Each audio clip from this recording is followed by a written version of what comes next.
Hi, I'm Terry Hamby. I'm a member of the Rotary E-Club of Southwest USA. And this is my friend Bill Besnard.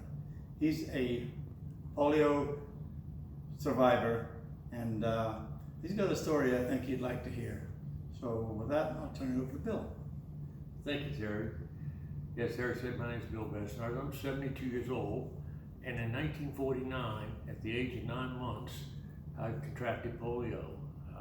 It's not sure how I got it back then, but the theory is that since polio is spread by animal feces, that I picked up a leaf. This was 9 months old too, and put it in my mouth, and it had probably bird poop on it. Can I say bird poop? And at that point, I was discovered, and I can imagine the panic on my family's faces when they discovered that one morning when they came in to check on me, I was perfectly normal except I wasn't moving my left leg, and that's where the polio affected me.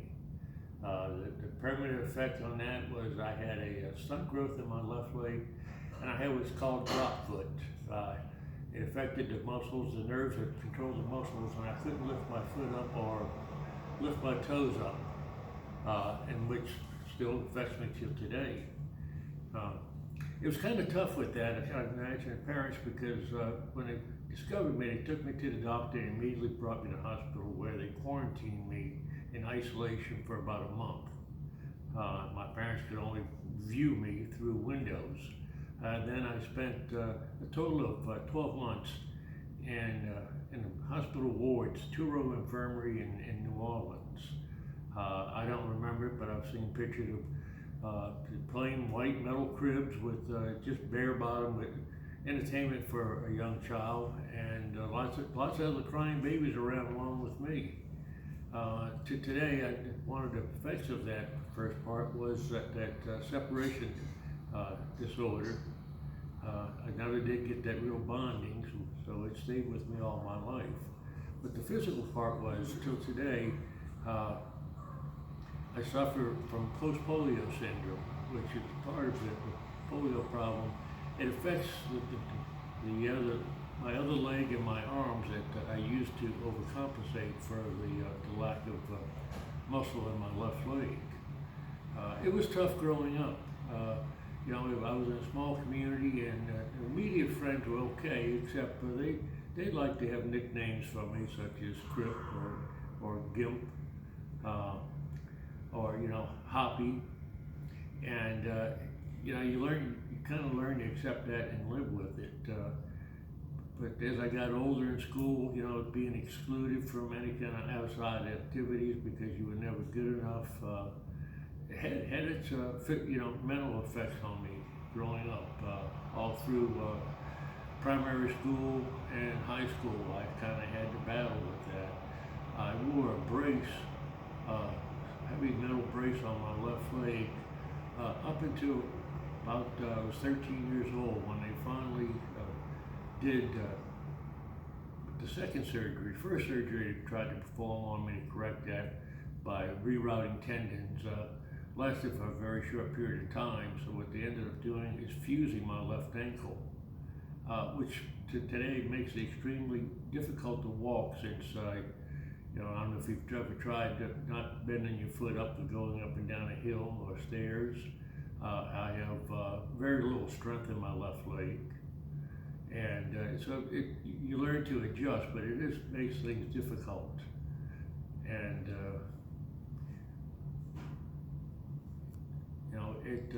to today, I suffer with not so much pain in the part of my leg, but it's also affected my spinal cord since my hip has been off. And my left leg is about a little bit over 2 inches shorter than my right leg as a result from the polio stunting the bone growth. So I suffer from chronic back pain due to that, which I've been to numerous doctors and neurosurgeons, and there is really nothing they can do for me. I also suffer from, like I mentioned, post-polio syndrome, and that is basically where I've overused my right leg and my arms. The nerves are overactive, and as I get older, the muscles deteriorate, and nerves try to do more work than what they're capable of doing.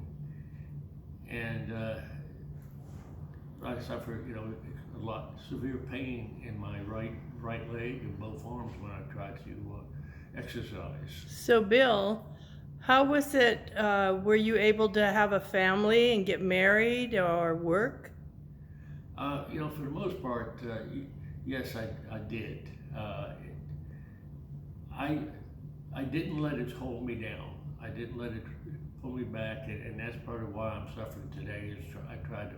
It caused me to overachieve since I've spent my whole life not being quite good enough.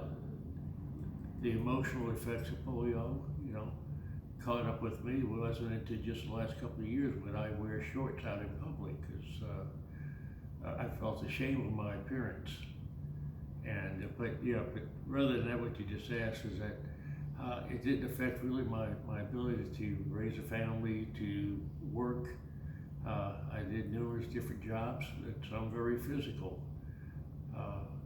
but always with difficulties. Difficulties a normal person wouldn't have. Like I say, it did to build some character in me that I keep with me today.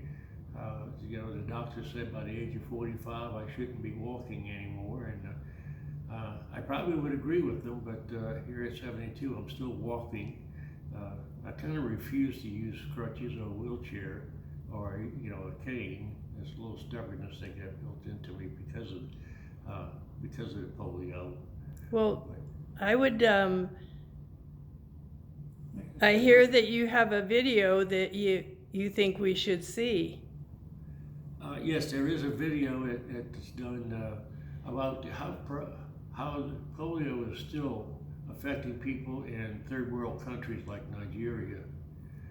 And, I go back and sit there and say, I've got it really good when I look at this video and you see the pain and suffering and how difficult life is for people around the world who don't have the medicine and the facilities that we have here in the United States. So if we want, let's go ahead and watch that video. Thank you, Bill. It was very nice meeting you. Thank you.